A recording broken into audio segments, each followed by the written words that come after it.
Hey, what's up everyone, my name is Thijs and welcome to DualWielded Devlog 12 it is, baby!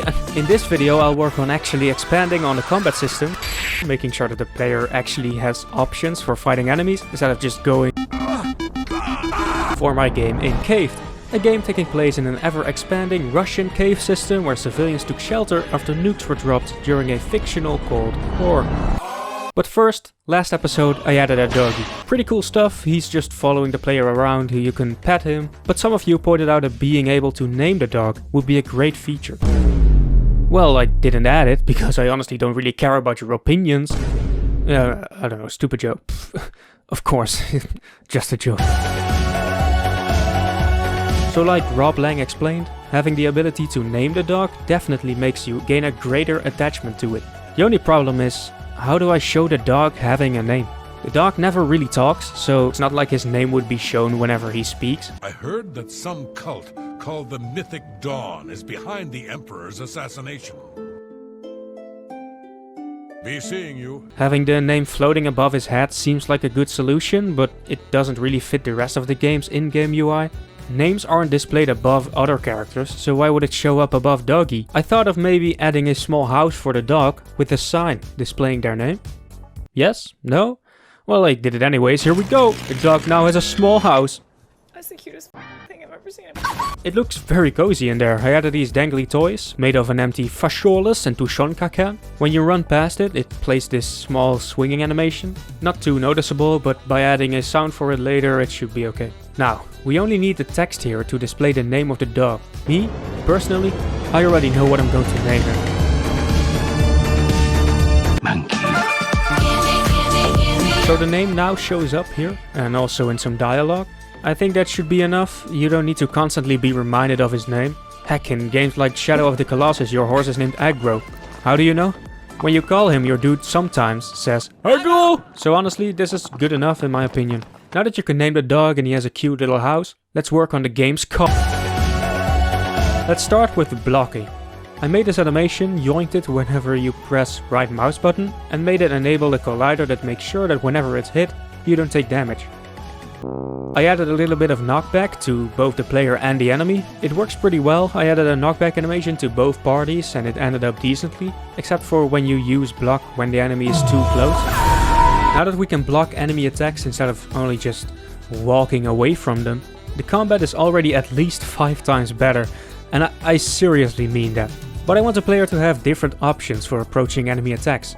So let's go dodge roll! So the dodge roll should allow the player to not only move through attacks, but also enemies. That way it's also a way to get behind their backs. And for the first time in Incaved history, I started actually with the functionality of the feature, not the animation. And that ended up with these small dashes you can do. It doesn't really seem like a lot is happening. Yeah, I gotta admit there's not a lot happening. So to fix that I added this rolling animation.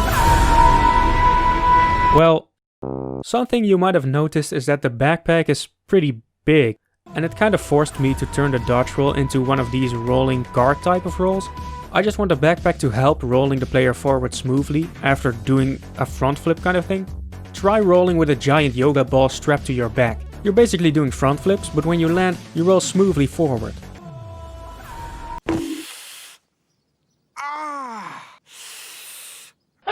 Well, it took a little while to get it right, but I think the animation is okay now. I just need to make sure that the player can't collide with the enemies and their attacks, and we're pretty much done here honestly. Now for the final addition to the player's arsenal of dealing with enemy attacks. For those of you who aren't too familiar with parries in video games, basically it's some kind of block that has to be timed perfectly when the enemy attacks you. If you manage to pull it off, it rewards you by lowering the enemy's posture, yeeting them out of balance, or even a free finisher. Like, yeah, you could just block the attack, but high risk, high reward, baby! Let's parry this one! Oh, hey! Now there are 2 ways I could choose for the parry system to work. The Dark Souls way and the Sekiro way. There are no other games out there with parry mechanics, alright. What I mean by that is that in a good amount of games, among which probably the most popular being Dark Souls, block and parry are on separate buttons. You really need to make the decision, do I want to parry this attack and risk being hit? Or do I want to block this attack? Just to be sure. Then again, I could also...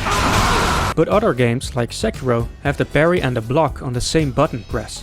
with the first few frames of the block acting as a parry, which makes sure that a very well-timed block will act as a parry.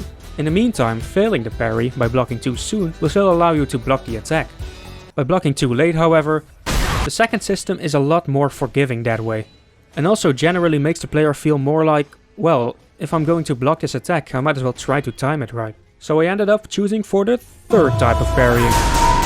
No, I decided to combine the block and the parry into one. So basically I only really had to change the first few frames and have the is parrying boolean active instead of the is blocking boolean for it to recognize the difference. After parrying, the enemy is stunned for a short duration, and the first attack dealt to them will do critical damage, baby! I added these particles and this flash to let people know that they parried correctly, and of course, when I get to adding sound effects, there will be a sound to indicate that the parry just occurred. And that's it for the additions of my game for this devlog. Some of you might probably wonder why I haven't started with actually making levels for the game. Well, there was still a good amount of mechanics missing, but now we're getting pretty close to it actually. The combat system is now actually a combat system. The only thing that's really missing right now is a vaulting system.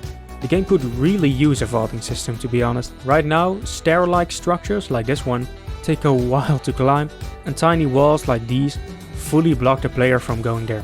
A small vault to quickly get on top of a single tile, a simple climbing animation to quickly get on top of a 2-tiled wall, and a slower climbing animation to get on top of a 3-tiled wall would all be very helpful. But hey, that's for the next devlog. I also just wanted to give a huge shout out to my brother Andrew. The game he's working on, Tadpole Tales, looks insanely beautiful thanks to their artist. You can also wishlist the game on Steam now. It will be completely free when it releases. What? Completely the damn game? It will be free. Oh hey, Andrew. I was actually just telling everyone to wishlist Tadpole Tales. Oh, really? Yeah, it's just, you know, something friends do for each other. Oh, well, I see us more as just colleagues, actually. What?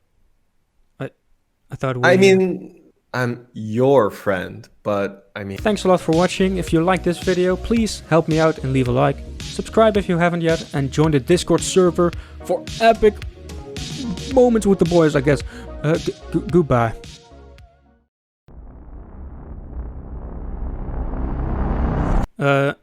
So why did you call me then? What? Oh no, that's just what I wanted to let you know. But what the fuck?